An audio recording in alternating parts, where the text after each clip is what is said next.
শ্রীমদ্ ভগবদ্গীতা যথাযথ তৃতীয় অধ্যায় কর্মযোগ শ্লোক নাম্বার 43 এবং বুদ্ধে পরম বুদ্ধ্যা সংস্থভ্যাত্মানমাত্মনা জহি শত্রুম মহাবাহ কামরূপম দুরাসদম।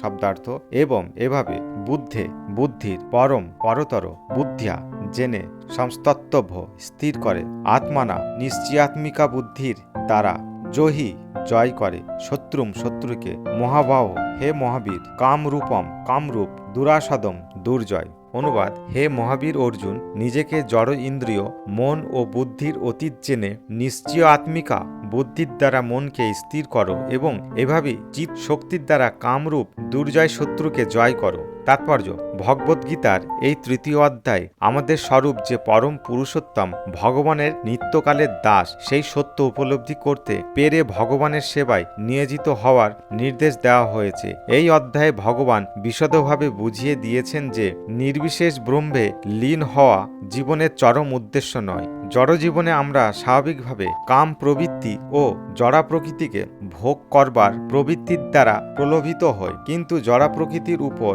আধিপত্য বিস্তার করা এবং জড় ইন্দ্রিয় উপভোগ করার বাসনা হচ্ছে বদ্ধজীবের পরম শত্রু। কিন্তু কৃষ্ণ ভাবনা অনুশীলন করার ফলে আমরা আমাদের ইন্দ্রিয় মন ও বুদ্ধিকে নিয়োজিত করতে পারি। আমাদের প্রবৃত্তিগুলিকে মুহূর্তের মধ্যে সংযত করা সম্ভব নয়, কিন্তু আমাদের অন্তরে কৃষ্ণ ভাবনার বিকাশ হলে আমরা অপ্রাকৃত স্তরে উন্নীত হতে পারি। বুদ্ধির দ্বারা মন ও ইন্দ্রিয়গুলিকে ভগবানের চরণারবিন্দে একাগ্র করতে পারি। এটি হচ্ছে এই অধ্যায়ের মর্মার্থ।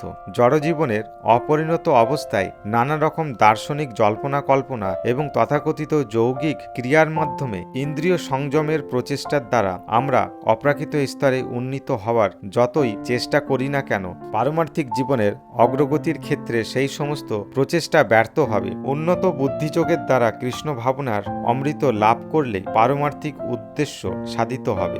ইতি কৃষ্ণ ভাবনাময় কর্তব্য কর্ম সম্পাদন বিষয়ক কর্মযোগ নামক শ্রীমদ্ ভগবদ্গীতার তৃতীয় অধ্যায়ের ভক্তি বেদান্ত তাৎপর্য সমাপ্ত।